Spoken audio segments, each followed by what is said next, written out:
अनुसंधान किया जा रहा है, त्वरित गति से कार्रवाई होगी। कार्य में लापरवाही बरतने वाले एसएचओ और 2 पुलिसकर्मी को सस्पेंड किया गया है। हर समाज को इन्होंने लज्जित और कलंकित किया है और ऐसे लोगों के साथ किसी की सहानुभूति नहीं रहेगी और कहीं से भी किसी की सहानुभूति झलकी तो वो इससे लोगों पर भी एक्शन लेने से सरकार पीछे नहीं हटेगी। सरकार ने उस पर एक्शन ली है, कार्रवाई भी की है और लापरवाह पदाधिकारी सेवा के योग्य नहीं रहेंगे। सरकार उस कदम तक जाएगी पूरी जांच करके।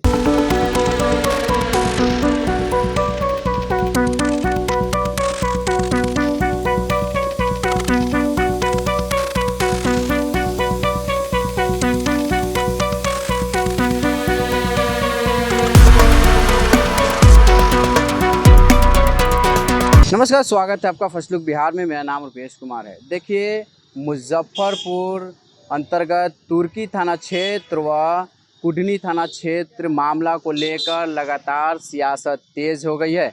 इसी क्रम में आज विजय सिन्हा मुजफ्फरपुर पहुंचे। आपको बता दें कि विपक्ष लगातार हमलावर है। इसी क्रम में आज बिहार के डिप्टी सीएम विजय सिन्हा भी पीड़ित परिवार से मिलने कुढ़नी पहुंचे थे। डिप्टी सीएम ने पीड़ित परिवार से मुलाकात की और मामले की जानकारी ली। वहीं पीड़ित परिवार को सांत्वना दिया, दोषी को बख्शा नहीं जाएगा। इस दौरान मुजफ्फरपुर के डीएम और एसएसपी सहित कई अधिकारी मौजूद थे। वहीं मुजफ्फरपुर जिला अतिथि गृह में पत्रकारों से बात करते हुए डिप्टी सीएम विजय सिन्हा ने कहा कि दोषी को बख्शा नहीं जाएगा। स्पीडी ट्रायल के तहत जल्द से जल्द सख्त सजा दी जाएगी। इसके बाद विजय सिन्हा ने सर्किट हाउस में अपराधियों के साथ समीक्षा बैठक की।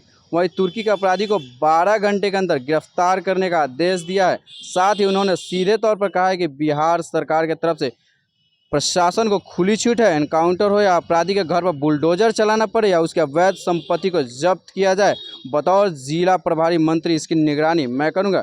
विजय सिन्हा ने कहा कि पीड़ित परिवार से मिले हैं, दोनों परिवारों को मुआवजा दिया गया है। कुढ़नी पीड़ित परिवार के आवास मृतक के भाई को बेहतर शिक्षा की व्यवस्था दी गई है। और क्या कुछ कहा है डिप्टी सीएम विजय सिन्हा ने इस मामले पर, पहले उसको सुनिए। जगन्नाथपुर और कफेन कुढ़नी में हुआ है। दोनों जगह आज हमने गए। हमारे साथ जिलाधिकारी और वरीय पुलिस अधीक्षक सभी पदाधिकारी भी थे। माननीय यहाँ के सांसद, वहाँ के विधायक, जो राज्य सरकार के मंत्री और केंद्र सरकार के मंत्री भी हैं।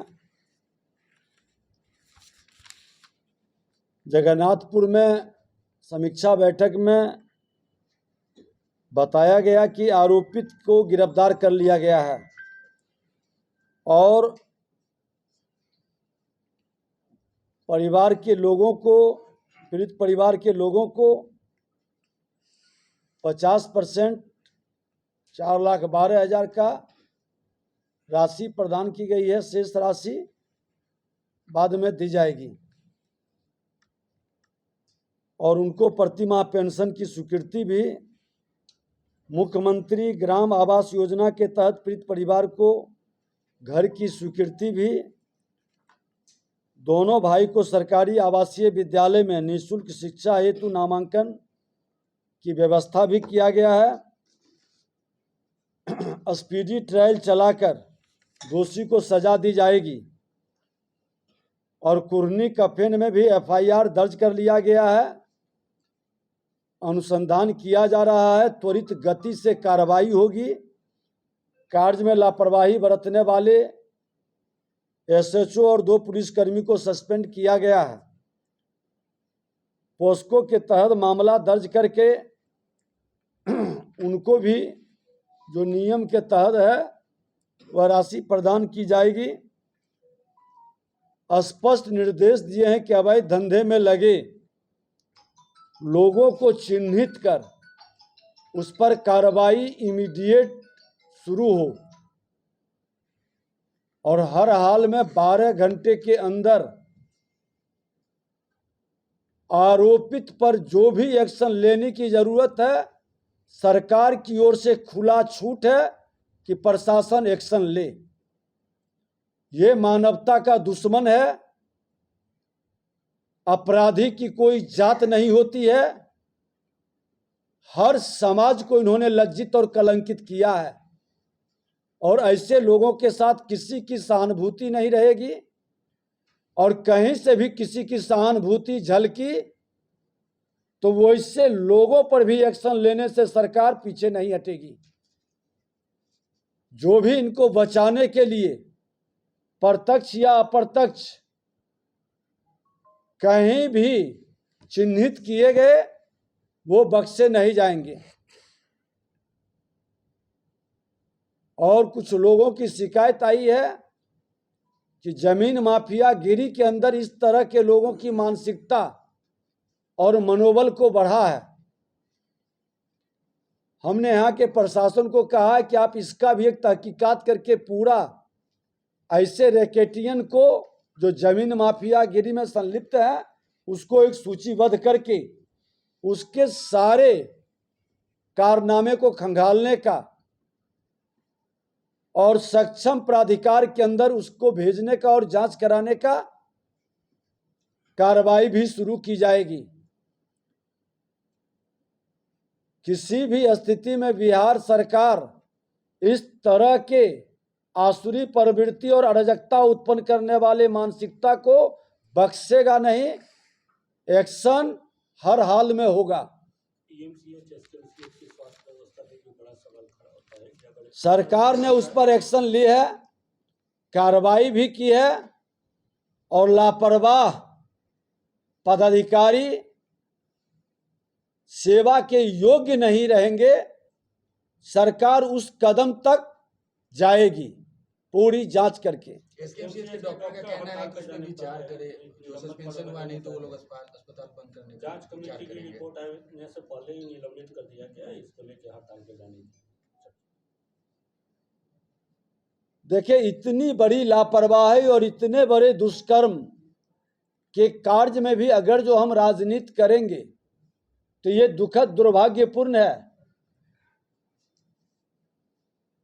वह एक परिवार की बेटी नहीं, हुआ परिवार मुजफ्फरपुर की बेटी थी और उस बेटी के साथ इस तरह के जघन्य पाप करने वाले पर एक्शन भी होगा। उसकी जिंदगी से खिलवाड़ करने वाले को भी बख्शा नहीं जाएगा और जो निर्दोष होंगे, ठीक है कि निलंबित किया गया है, जांच के दायरे में है, जांच के बाद लेकिन कुछ विषय कि ये भी मेडिकल कॉलेज है, सारी प्रक्रिया और सुविधा यहाँ भी मौजूद है, फिर लापरवाही क्यों बरती गई। मुजफ्फरपुर हो या पटना पीएमसीएच हो, सरकार पूरी तहकीकात कर रही है। इस तरह के गैर जिम्मेदार लापरवाह लोग के साथ किसी की सहानुभूति नहीं होनी चाहिए। चिकित्सकों का कहना है कि एसकेएमसीएच में संसाधन की कमी है और सरकार जो है संसाधन की कमी को पूरा करने के बजाय डॉक्टर को निलंबित कर अपनी। मैं प्रभारी मंत्री यहाँ के हूँ, बैठक में बुलाते हैं, क्यों मुंह नहीं खोलता है? ये सब क्यों चुप रहता है? बैठक में आते हैं, सिविल सर्जन भी, यहाँ के जिलाधिकारी बैठे हैं, अपनी कमजोरी छुपाने के लिए बात बनाने वाले लोगों के साथ किसी की सहानुभूति नहीं रहेगी। किसने लिख करके आवेदन दिया कि ये आवश्यकता है और गवर्नमेंट उस कार्य को नहीं संज्ञान में लिया? क्या हम एक बच्ची का इलाज नहीं कर सकते हैं इतने बड़े मेडिकल कॉलेज में? ये गैर जिम्मेदाराना बयान है।